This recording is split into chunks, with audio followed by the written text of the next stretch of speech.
네, 오늘은 영화입니다. 퍼스트 카우라고 2019년도 미국 영화입니다. 첫 번째 소 얘기죠. 네. 감독은 켈리 라이카트 감독이라고 미국의 약간 독립영화 같은 류의 영화를 많이 만드시는 감독이라고 합니다. 19세기 서부 개척시대 사냥꾼들의 식량을 담당하는 쿠키는 표적이 되어 쫓기는 킹 누를 구해준다. 몇 년 후 정착한 마을에서 제외한 이들은 마을의 유일한 젖소의 우유를 훔쳐 빵을 만들어 돈을 벌기로 하는데, 여기까지가 줄거리입니다. 지금부터 이제 영화 감상평을, 저는 한마디로 얘기 드리면 냉면처럼 아주 슴슴한 영화다. 템포도 되게 느리고, 영상도, 그리고 뭐 특별한 사건이 있는 것도 아닙니다. 하지만, 그렇게 지루하진 않다. 좀 지루하긴 해요. 느리니까.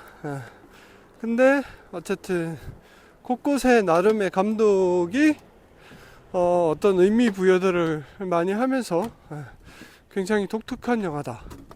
그리고 우리가 흔히 서부 개척 시대를 얘기하면, 막 인디언들이 나오고 마차를 타고 다니면서 총을 쏘고 뭐 금강을 캐고 이런 먼저 서부 개척 시대를 이해하는데, 이 시대는 좀 더 낙후된, 그러니까 그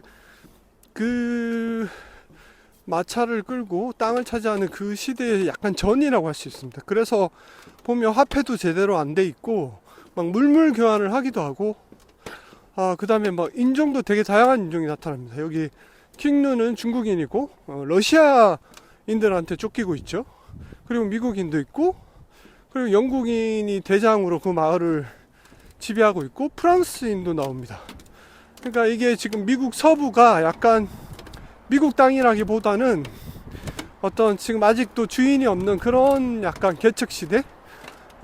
그리고 뭐 옷도 지저분하고 뭐 집도 거의 판잣집 수준의 사람들이 살아갑니다. 근데 이 쿠키라는 주인공은 거기서 요리를 하고 있는 일종의 인물입니다. 사냥꾼들의 요리를 해주고 거기서 같이 이동을 하는데, 버섯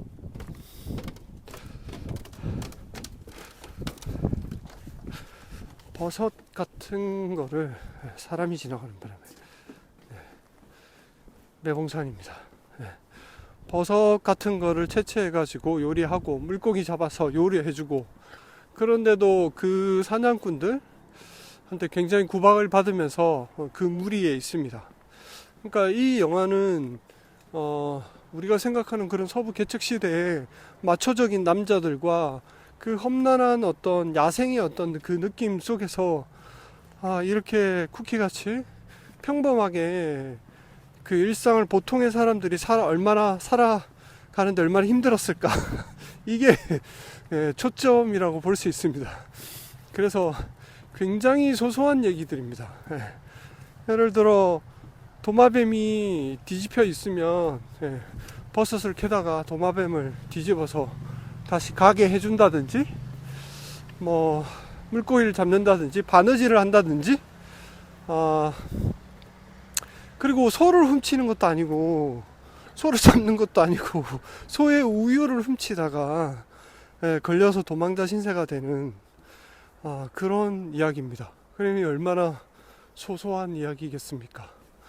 그래서 영화의 첫 오프닝은 지금 현대 시대에 배가 지나가는 강의 모습을 보이고, 그 강 옆에 어떤 개와 한 소녀가 두 그루의 두 사람의 시신을, 뼈만 남은 시신을 보게 되죠.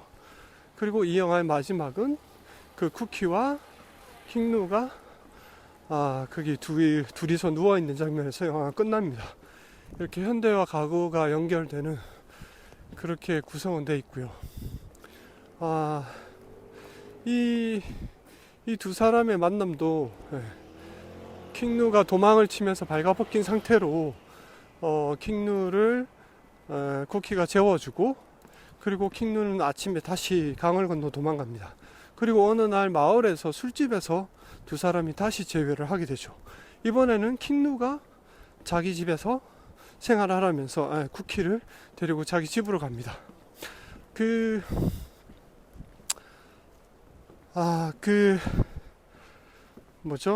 술집에서, 그 마을의 일종의 허름한 술집에서 남자들이 서로 싸움이 일어납니다.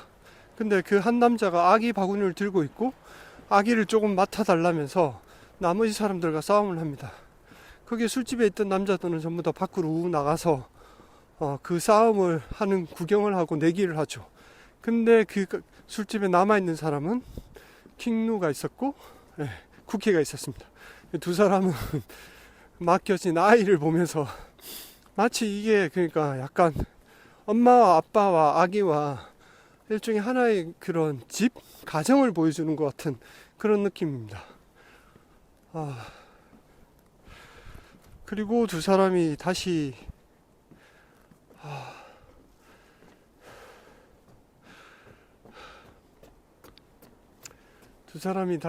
킹누의 집에 갔을 때도 그 장면도 굉장히 인상적입니다.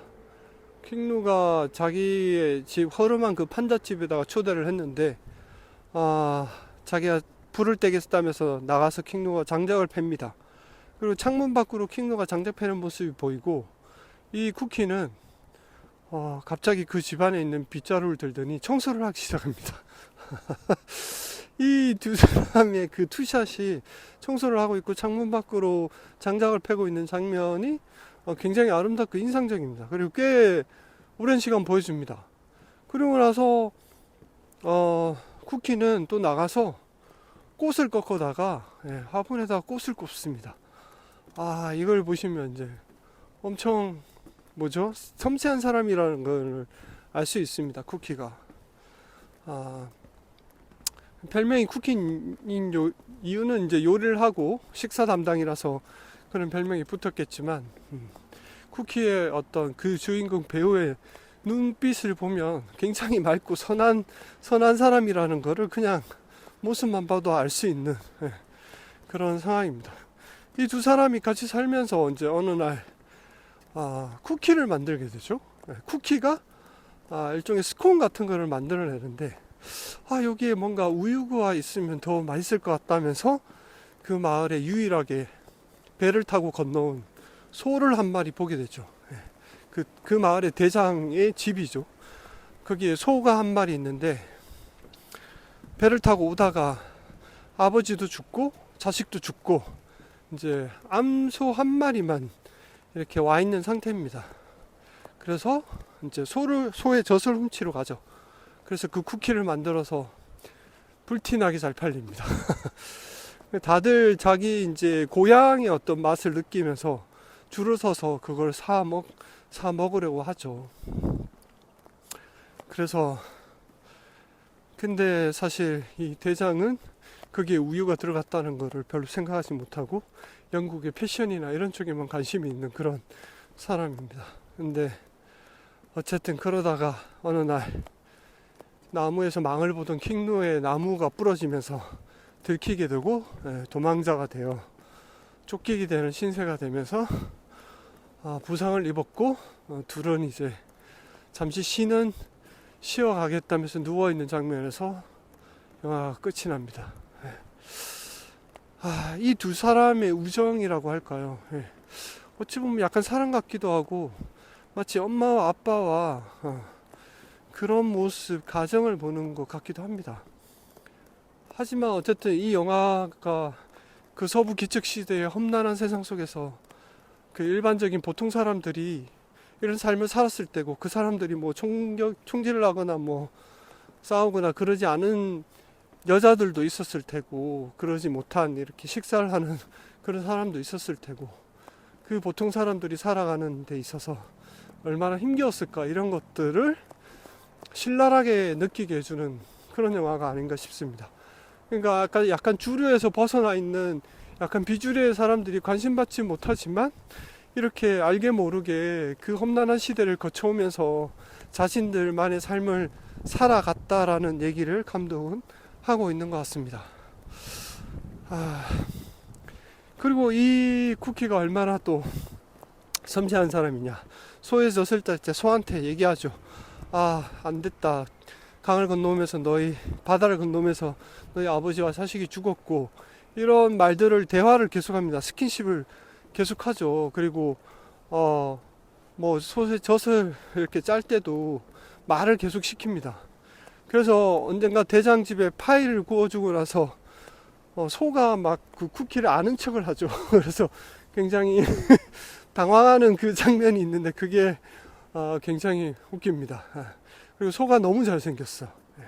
소가 너무 잘생겼고, 그 유일하게 한 마리 있는 그 소를 가지고 이렇게까지 이야기를 풀어나갈 수 있는 그 대단함들이 있습니다. 그리고 그 대장의 집에도 아내는 요즘 인디언이라고 안 쓰죠. 뭐 원주민과 같이 살고 있고, 그 원주민 부족장 같은 사람이 또 있고, 이런 약간 다양한 계층의, 나라의, 인종의 사람들이 같이 있는 그런 세상을 좀, 그런 시대라는 것을 보여주는 것도 있는 것 같습니다. 네. 그래서 뭐 슴슴한 영화입니다. 슴슴하지만 꽤 감독이 얘기하고자 하는 그 보통 사람들의 그 삶의 어떤 모습들을 아주 디테일하고 섬세하게 풀어내고 있는 그런 영화인 것 같습니다. 퍼스트 카우. 그렇게 화제가 되거나 뭐 그렇지는 않지만 그 잔잔한 어떤 재미가 있습니다. 소가 너무 잘생겼고, 쿠키의 그 눈빛을 보면 정말 선한 사람이라는 걸 절실하게 느끼고, 그 쿠키를 만들어서 가져갈 때 개가 한 마리 그 냄새를 맡고 바구니를 물면서 이렇게 쫄쫄쫄 따라가는 그 장면도 있습니다. 그런 장면들 리얼하게 나오고, 이 사람들은 비버를 잡아서 가죽을 뭐 팔거나 이렇게 해서 겨우 먹고 사는, 힘들게 먹고 사는 그런 사람입니다. 근데 자신들이 어쨌든 돈을 많이 벌어서 호텔을 내거나 빵집을 하거나 이런 생각들을 하죠. 하지만 어쨌든 장사가 잘 되었음에도 불구하고 결국 다 마찬가지지만 한 번만 더 하다가 결국 사단이 나죠. 들키고 말고 결국 부상을 입고서 두 사람은 결국 영화의 앞부분에 인트로에 나왔던 것처럼 죽음으로 시신이 되어서 끝이 납니다. 이 두 사람의 우정이라는 게 근데 막 그렇게 막 구구절절하게 이렇게 나오지는 않는데, 근데 두 사람은 어쨌든 자기 집에 한 번씩 이렇게 잠자리를 마련해줬고, 우연히 만날 때마다 그 어쨌든 배려와 선함을, 친절을 베풀었고, 그 두 사람이 같이 살아가면서 돈도 벌고 쿠키도 만들고 이러면서 어떤 그 우정이 발각되면서 쫓기는 상황 속에서도 결국 서로를 찾아서 다시 만나게 되는, 세 번째 만남에서 그들은 이미 부상을 당했고 뭐 도망을 가지만 결국 그 땅에서 해골이 돼서 뼈만 남긴 채 발견되는 그런 상황이 되죠. 이 과거와 현재의 어떤 역사가 우리가 알지 못하는 수많은 사람들이 어떤 죽음들이 역사의 한 페이지를 장식하고 대단한 어떤 뭐 역사의 한 페이지를 쓰지 못하지만 그 뒷면에 숨어서 작은 소소한 보통 사람들이 얼마나 그 힘겹게 살아왔는가, 이런 것들을 리얼하게 보여주는 영화가 아닌가 생각합니다. 짐 자무시 감독인가? 데드맨이라는 영화도 약간 그런 서부 개척 시대 약간 전에 그런 야생의 어떤 광과 산과 숲이 있는 그런 걸 보여주는, 거기도 약간 인디언들 나오고 이런 장면들이 있습니다. 그 시대가 미국의 역사를 어찌 보면 대변해주고 있다라는 느낌도 듭니다. 우리가 아는 서부 개척 시대와 전혀 다른 시각을 가진 그 밑에 숨어 있는 보이지 않던 소소한 사람들의 어떤 이야기를 영화적으로 풀어내고 있다. 퍼스트 카우라는 영화였습니다. 오늘은 매봉산 정상에서 정상까지 데크길로 왔습니다. 와, 멋진 야경을 볼 수 있는 곳입니다. 안녕.